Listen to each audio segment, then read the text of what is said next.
Welcome to New Orleans and the game inside the games, presented by Microsoft Copilot. I am sport and performance psychologist, Dr. Michael Gervais. And I'm Greg Olsen.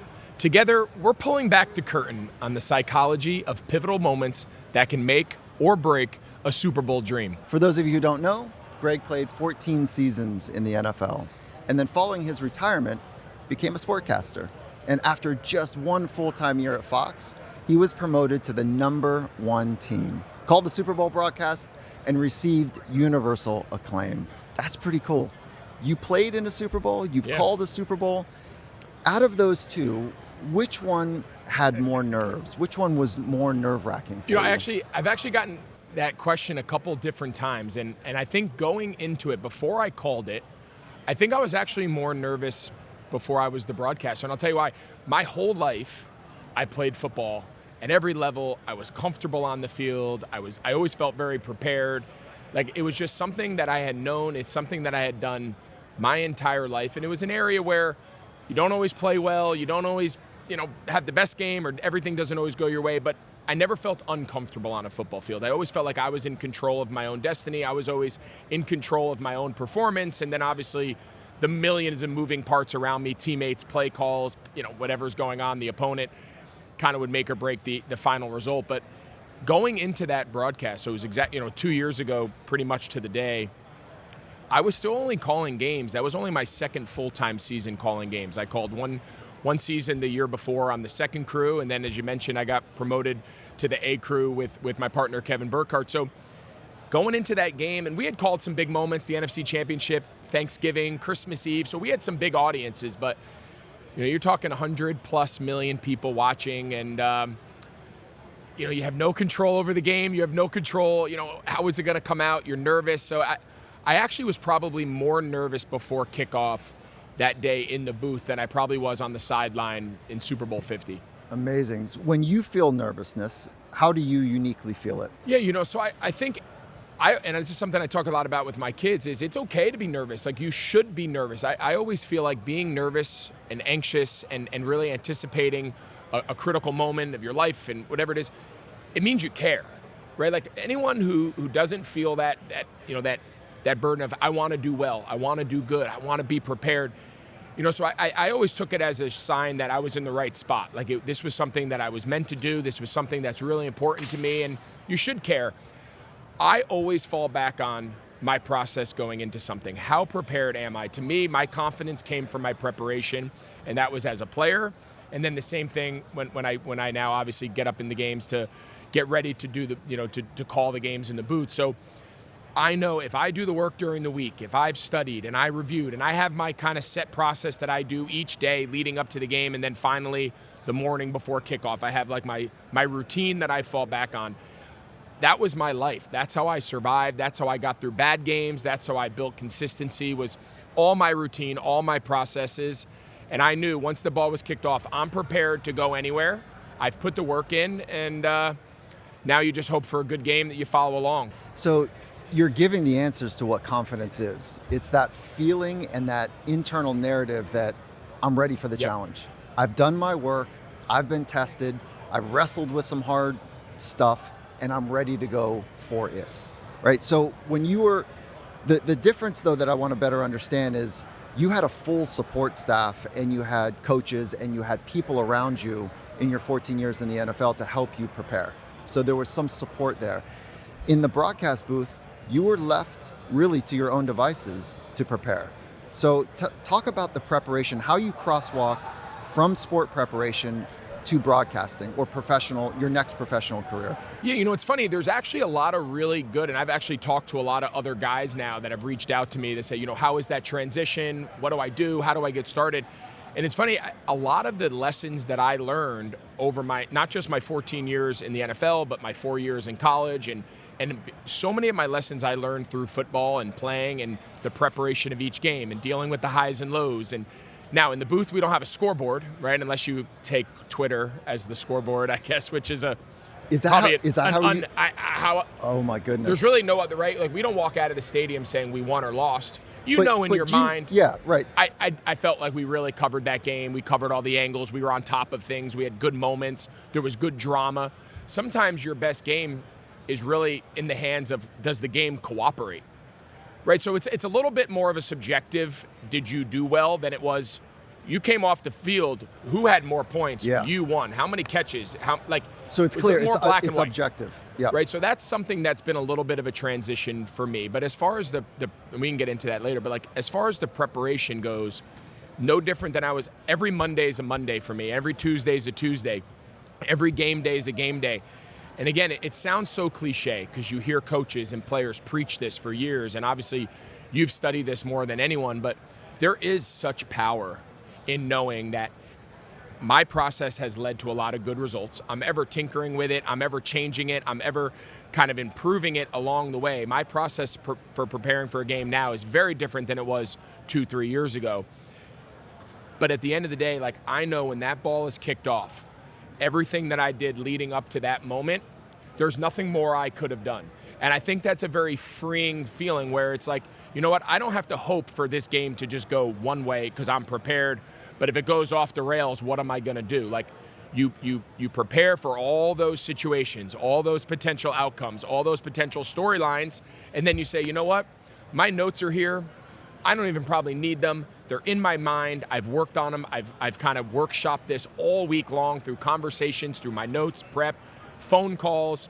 I'd like be sitting at dinner with my wife and kids, and I'm like testing storylines on them, and they're looking at me like I'm nuts. But it's all part of my process of talking things out, thinking things through. And that way, when it comes out in the game, I've had this conversation, but it was at lunch with a buddy, or it was on a phone call with a coach. I've been through it. That, to me, was my practice rep.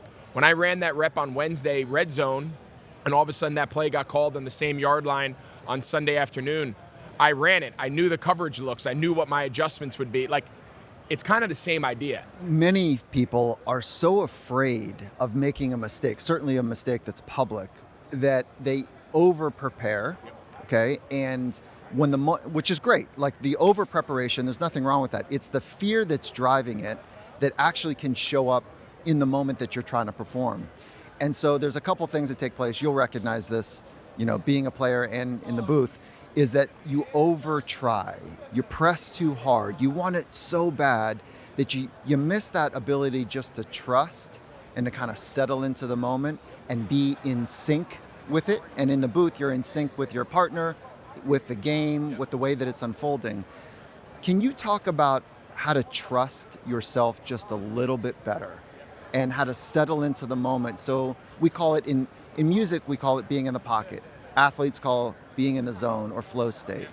So can you walk us through how to be in the pocket in any moment, whether it's a conversation or whatever it might be? Yeah, I think it's so true. And you kind of, for athletes, you say, oh, he looks like he's pressing, right? Like that's kind of the term that you show, and it's a basketball player who's just trying to muscle his team. Yeah, doesn't want to make the mistakes. I want to win so hard. Well, you're actually kind of being counterproductive. It's actually counterintuitive to, all right, when the stakes get higher, you almost have to just slow down a little bit more. And I got great advice I'll never forget it, going into our first Thanksgiving Day game. Our producer, Richie Zients, he'll be producing the Super Bowl. He's been the top producer at Fox for a long time. And I'll never forget, he pulled me aside. He's like, listen, tomorrow's going to be our biggest audience to date, but it will not be our biggest audience of the year. He goes, but there's going to be a little bit of a different casual fan. And he kind of just gave me a framework of what Thanksgiving broadcast was all about. And we had that conversation. It was good. And then we had the same thing the wild card weekend. He's like, audience is going to be a little bit bigger, a little bit more general. Divisional round, conference championship. And then we had the final big, powwow the night before where it's like, guys, this is a different audience than we've called all year round. Me and Kevin my partner, Kevin Burkhardt, we had never called a Super Bowl before.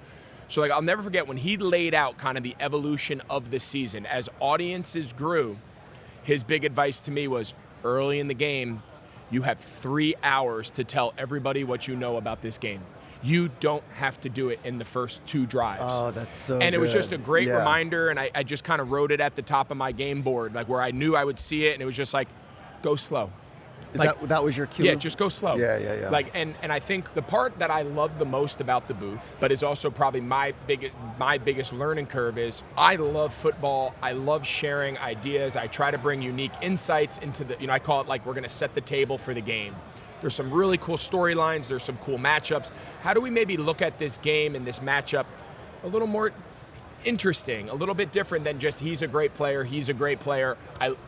We know they're great players, right? It's the playoffs. It's the Super Bowl. Why is this matchup so interesting? What should I on the couch drinking a beer, what should I be watching? Tell me. I want to tell you 30 things because I think there's 30 fun things, but I should only tell you one. You know why? Because I have 3 hours to tell you the other That's 29. Great. So It was such a good reminder that as the stakes grew, less is more, let it breathe, the crowd, there's going to be drama, there's going to be emotion, let us capture it with the cameras. You don't have to narrate every moment. And then once the game settles in, man, you can tell everyone everything you've learned, everything you're seeing. And it was just a really nice tip going into that moment. So let's drill right into that, because the game inside the game is really about how you're navigating your thoughts and navigating your feelings and emotions. So when you start to feel that nervous energy, and it could be anywhere from nervous butterflies all the way up to downright near panic, like there's a spectrum for people to go through. This is just a yes or no or a 1 to 10. How sophisticated are you at being tuned into your body's energy? Are you very sophisticated? Like when your body's activated? Or is it like hit you like a tidal wave? Yeah, so I probably live in like a pretty constant state. My emotions never, like my nervous energy never is probably a 10. Okay. And I'm also never like a 1. Right. Like I'm just not a very like naturally calm personality in general. Like I probably always run like in a medium zone, always. So when you get outside of that zone, how do you pull it down? How do you back it down just a little bit? Yeah, sometimes I would use my energy and use those systems to my advantage, right? When I was getting ready to play, like you could harness, again, the right way, as long as it didn't cloud your thinking and your judgment and your decision making in real time. There's actually a nice energy that you could use, because I was doing a sport that entitled a little physical activity. So it was okay for me to have kind of that early burst to get into a game. Probably not the way you want to come on to a broadcast, though. That's right. You sound like you're talking 1,000 miles an hour. You're yelling. And so that's probably where the biggest difference between you watch the opening kickoff of a game that's not a touchback. And after that tackle, it's like you won the Super Bowl. And there's ranting and raising, and guys are running on the field and running off the field. There's all this bent-up energy from pregame to that opening kickoff. Yeah. We can't come on to the broadcast like an opening kickoff. You got to come in smooth. We got to come in like it's the second drive of the third quarter, and we've kind of set. But it's hard. It's not natural for me because I'm an excitable guy. Yeah. Would you use more of a self-talk strategy to back yourself down, or would you use more of a breathing strategy to back yourself down? Probably more of a breathing strategy, kind of just stay to my own, just, hey, constant reminders, little coaching points, little bullets that I would kind of write myself notes, like, take it slow. That's what cool. What are the must-haves? Like the last thing that I do that's really become a good kind of process for me to organize all these thoughts that I have in my brain that I lay in bed and think about, that are on my mind all day long as I'm like workshopping them in my own head. The last thing I do is I say, okay, you have 50 pages of notes that you've spent hours typing and curating all week. What's your best thought? Like, if you only got one good thought onto this entire broadcast, what is it for each team? That's at the top of my list. Get that in. Anything so that's else the you get kingpin. to is Everything else flows from there. Simplify. Okay. Simplify. And from a week of process where I have reams of information and storylines both in my head and in my notes, can I constrict that to the least amount of interesting points? And that's like my opening script, right? It's like a good offensive coordinator has his top 10 plays. Yeah. I don't have 10 storylines. I got like 2, one for each side of the ball, each team, so 4 total. And I know, let me get those in because those are really interesting and it's kind of broad enough that it sets the game. And then I can weave in and out. I can zoom in to like super hyper focused, and let's really talk about the offensive line.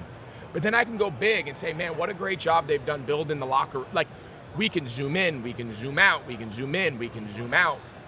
To me, that's the flow and the fun of the broadcast. Is it's not just every play, what did the right guard do? But it's also not just high level, superficial, and don't give anybody in the weeds. I think it's the balance of the really fun, the intricacies of football that we all love, the complexity of it, but also like there is a human element. There's a fun, there's the drama, there's the pictures. We got to focus on that too. What's the hardest part of calling a Super Bowl that most people would not know? You know, I think, and again, I've only done it once, but I think what my crew, and again, you talk about support team, and we had a great one.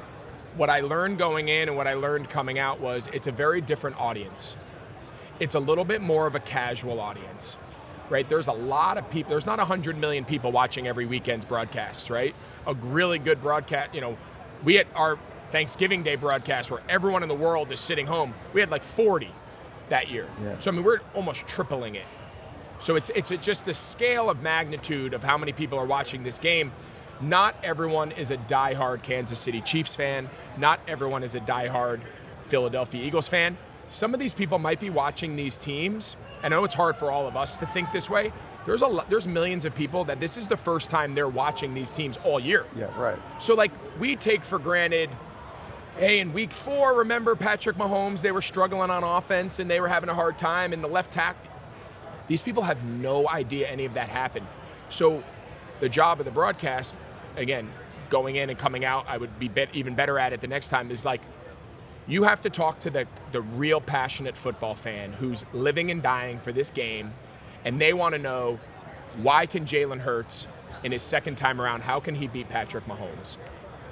But you also have to talk to like the casual fan on the couch and just like give them a quick little summary of how we even got here. Like, why are these two teams the last ones remaining? Who are the stars? Like, we know Patrick Mahomes and Travis Kelce and Saquon Barkley, but not everyone does. And it sounds crazy to us, but it's just the reality of it. How do you measure success? Because I heard you talking about the number of people watching and tuning in, and it would be really easy to tune into, like, success is if they liked what I did. And then there's some sort of ratings or whatever. And then there's probably the internal compass, which is, no, I know that I was in the pocket. I know that I was tuned to the way that I wanted to call it. Yeah. And there's a balance between those. So how do you measure success? Well, you know, I fall back on a lot of the lessons we learned as players, right? So take the scoreboard out. There was a lot of games that we won that the scoreboard would suggest that I was great. But again, team element, a little bit of a different element. I'd have a lot of bad games where we won, and I'd have some of my best games and we lost. So the scoreboard was always indicative of the team, but it was not always indicative of my performance or the box score or how many catches or how many yards. Like, that could be very misleading. Now, as we learned, where you could get into a really dark place, into a really deep hole, if all of your accolades and all of your feedback is external, right? External feedback is a reality of this world, but I think the job that we all have to do in every aspect of our life is filter out what external feedback has value and what external feedback is irrelevant to your life. You know, it's kind of like that saying, like, if you wouldn't ask that person for advice, why do you care about their criticism? Yeah. It's kind of the same idea. So in this world now, it's probably even more magnified. So I think my order of operations is, in my gut, when I walk out of that booth, by now I have a pretty good perspective of whether we were on or not. Like, obviously your partner's feedback, body language, you can feel pretty close. Like when you and your partner standing shoulder to shoulder are on the same page and flowing and playing off one another, you both know it. Your crew, your producers, your directors, obviously your executives, your bosses. So that nuclear component now at Fox, but it used to be your coaches, your teammates, that's your first layer of feedback. That's the layer that if they're happy, they feel good. That's number one. Cool. Now, everyone in the world loves a pat on the back. Everybody in the world loves to win awards. Like, to sit up here and people to say they don't care about feedback is probably disingenuous. It just can't be the priority. And that's for playing, that's for coaching, that's for broadcasting, that's all aspects of life. But I think in today's world, that's probably the biggest challenge people have in all areas is it's very easy to get a lot of criticism from a lot of people you don't even know. That is one of the biggest aha moments in this conversation, is the importance of tuning into the signal and gating out the noise.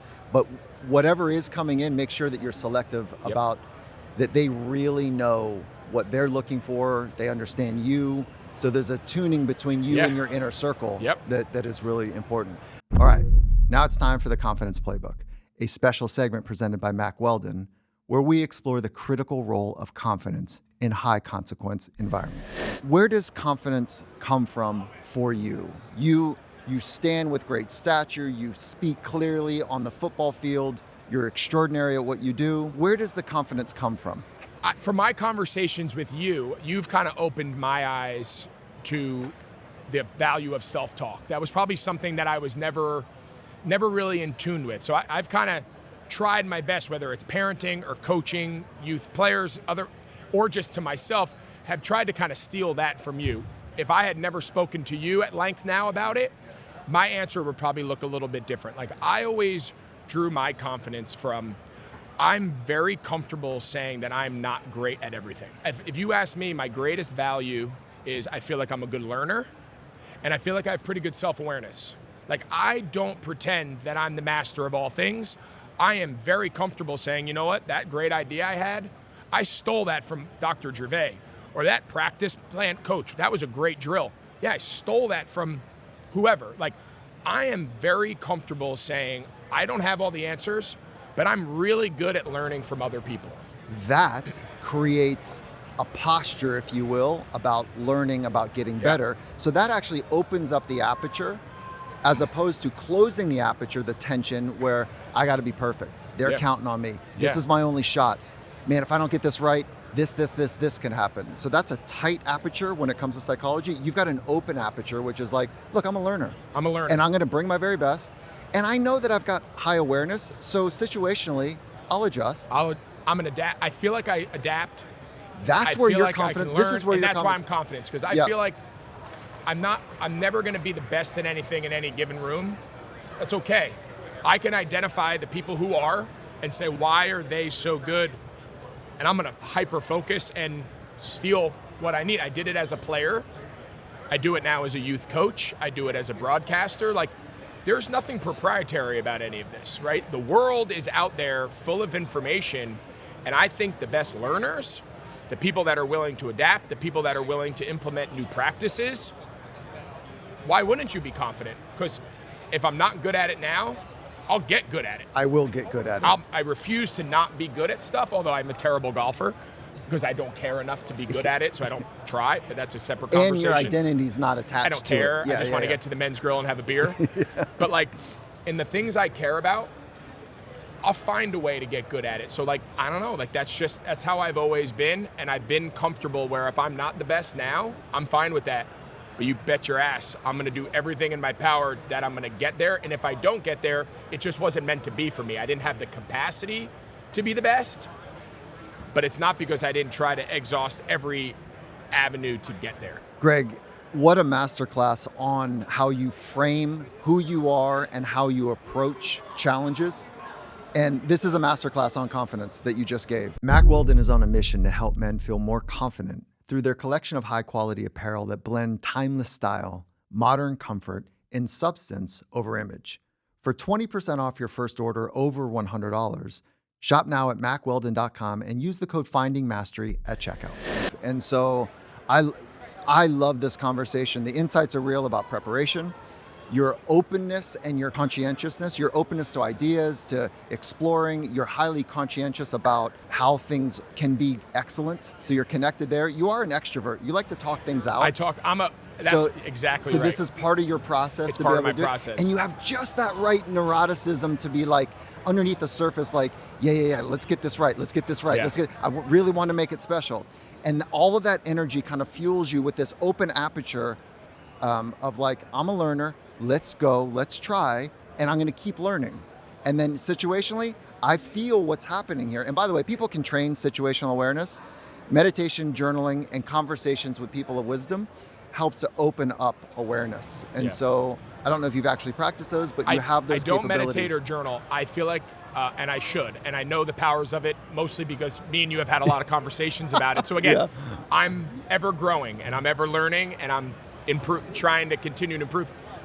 I do like to read, and my greatest source of inspiration and new thoughts, I love having conversations with really smart people. I could talk to you all day. Thank you. Because you'll challenge me, and I'll leave here and go, you know what? Like, it's probably a better way to think about it than maybe how I was for a long time. And you can get it through books and pods and podcasts and audiobooks and like really The Art of Learning by Josh, oh God, what's his Waitzkin. name? Yes, was like, I read that book 10 years ago. Yeah. And like that where I was like, you know what? Like, it's not about you're born being like, are you a really good learner? And you could be good at a lot of different things. And like that always like struck a chord with me. And I've tried to like apply that to all areas of what I try to learn about. I might be biased because of our friendship. But when I tap into my inner circle, it's really clear that you are the best caller in the game right now. And you're not calling the Super Bowl. Can you talk about how you're working through that, how it's running through your tumbler that you're not calling this game? Yeah, and obviously that's a question that I get asked a lot. And, the fact you go from calling it to not, just in a couple years. I think there's a lot. I think it's very complex, at least as I kind of work through it in my mind. I think there's a lot of levels to how and again, I haven't completely finalized or figured out exactly the best way of processing it, but I think the first and foremost part that I try to make clear anytime I discuss it is Tom, Kevin, my old partner, Aaron and Rinaldi, like the crew that I used to work with and the crew that I work with now, Joe Davis and Pete and Artie and Pam Oliver, like when I talk about I want to get better games and I want to call Super Bowls, like there's no like personal animosity towards any of these people. Like I'm going to see them this week and go have a beer and hang out and catch up. Like these are my friends. These are people that we have like personal relationships with, and I've gotten to know Tom. I have no personal animosity towards Tom. I don't look at him as my enemy or my like competition. I really don't. And the same thing now with I love working with Joe and I love working with my team. That doesn't mean I don't want to be. So like I always start everything from there. Like to me, this is not personal. Yeah. This is business. These are big decisions made by people well above my pay grade. And it's our job now downstream to figure out our best way to work with these things based on our own personalities. I am a hyper-competitive person in everything that I do. I don't do a lot of things. But when I choose to put a lot of time and effort into things, like I don't know how to just be like, I'm content. I'm not a big content guy. Like I'm content playing golf because I don't really care. I just want to be out there and hang out. Like I'm not content just being an NFL broadcaster. I want to do it for 30 years at the top. That's just my approach to everything that I do. I think as I work through all of this, the thing I try to remind myself when I start feeling, frustrated or, it's very easy, the human element of, it's very easy to find ways to be a victim, right? I think it's everywhere you look, it's very easy for people to find a way to be a victim. Like, I'm not a victim. I have a great job. I have a great opportunity. I call big time games. Is it the top? No, but it's pretty damn good. I have to every once in a while, as I find myself like being too competitive or too consumed with what's that next opportunity? What's that next path? Why am I? Is to just like take a step back and be like, how many people would kill to even do what I'm doing now? You retired after 14 years in the NFL, and on day one of retirement, got an unbelievable job to call great games on one of the biggest networks in all of sports, and within 2 years got to call a Super Bowl. And so you kind of have to just, like anything, you just check your perspective a little bit, and that doesn't mean I'm ever going to just be content doing this for 100 years. I won't. It's just not my personality, but it doesn't mean I can't be thankful.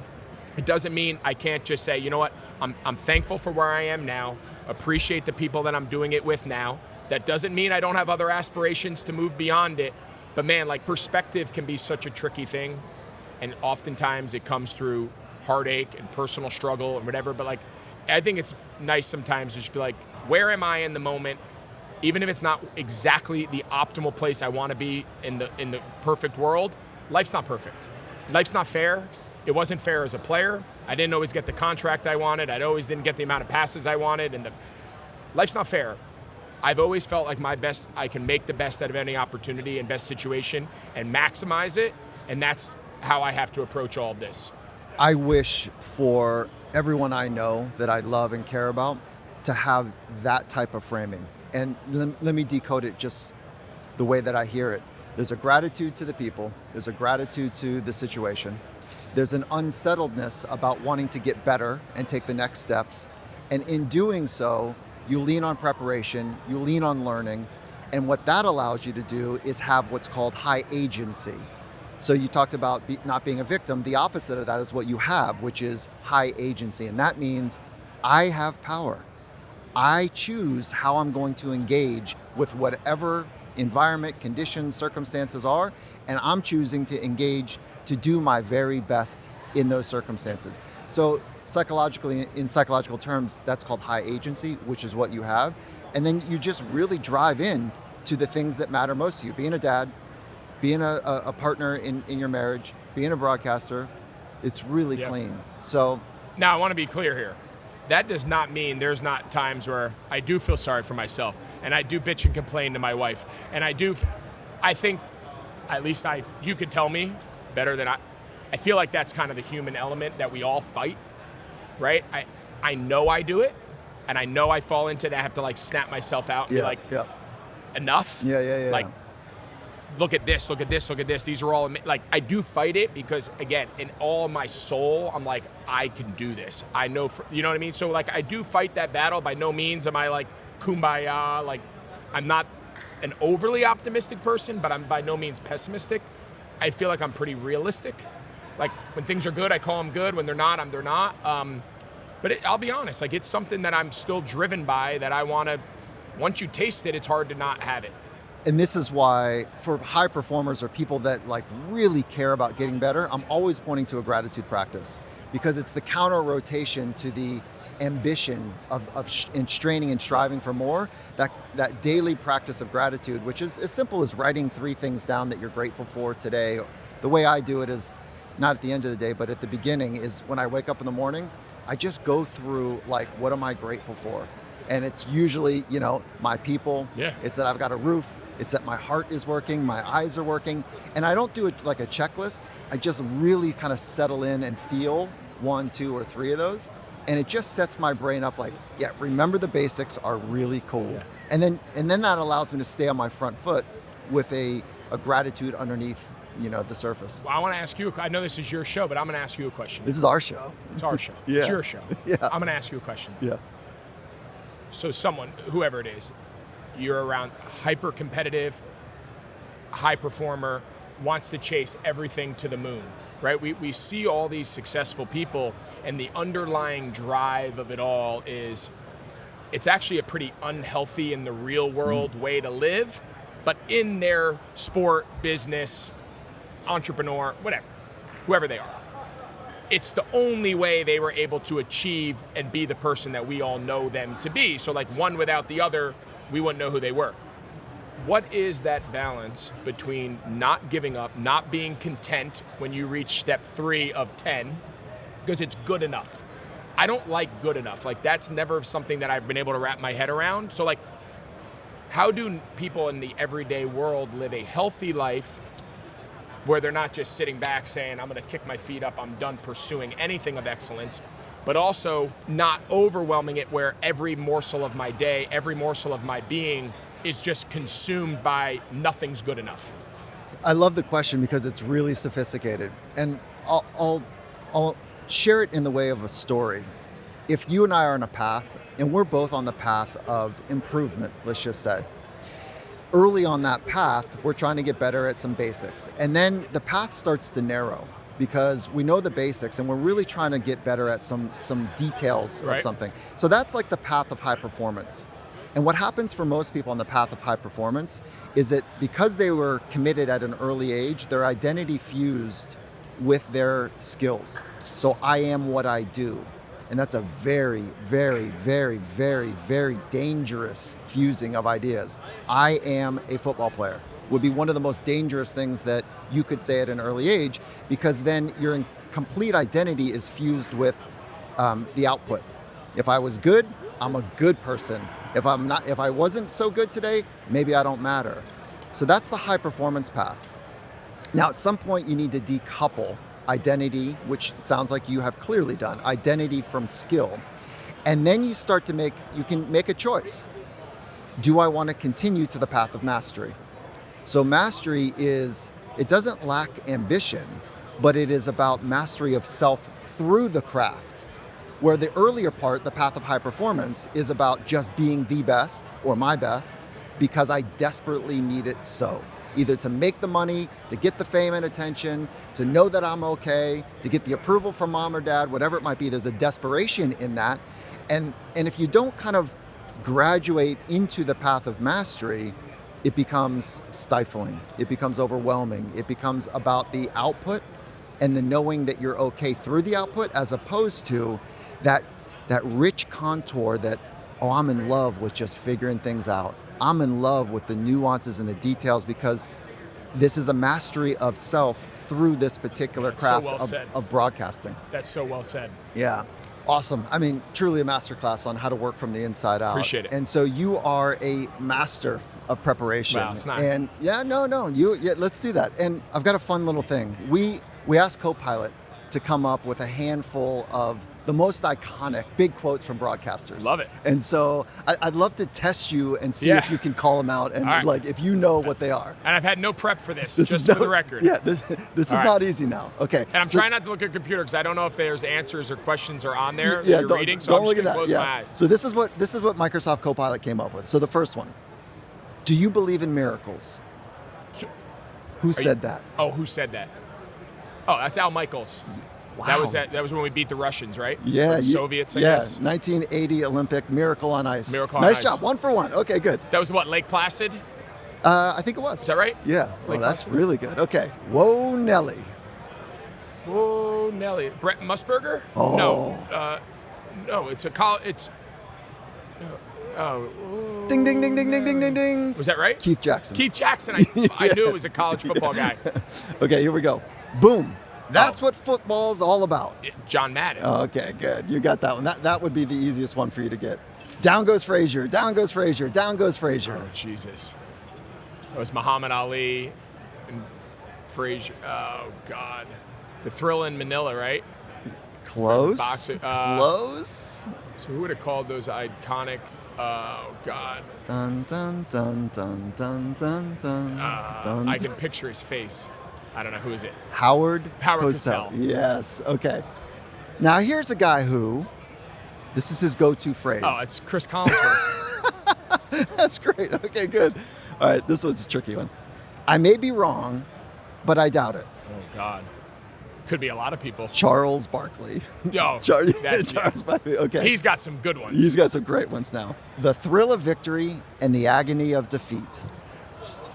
Yeah, this is okay. This was the wide world of sports, Jim McKay. Okay. Yeah, good. And so what is yours? What's your go-to? I don't know if I have one. I guess we'd have to ask people. I don't know if I have a common phrase. I don't know if I have a big moment. I don't know. I guess that'd be a great question. Maybe we should ask We should ask Copilot. What is Greg Olsen's best phrase? I don't know. All right, Greg, this is so much fun today. Awesome. I just want to say thank you. The insights are rich. I love doing this with you, and thank you for playing along. Appreciate you, man. Yeah. So fun seeing you again. Yeah, man.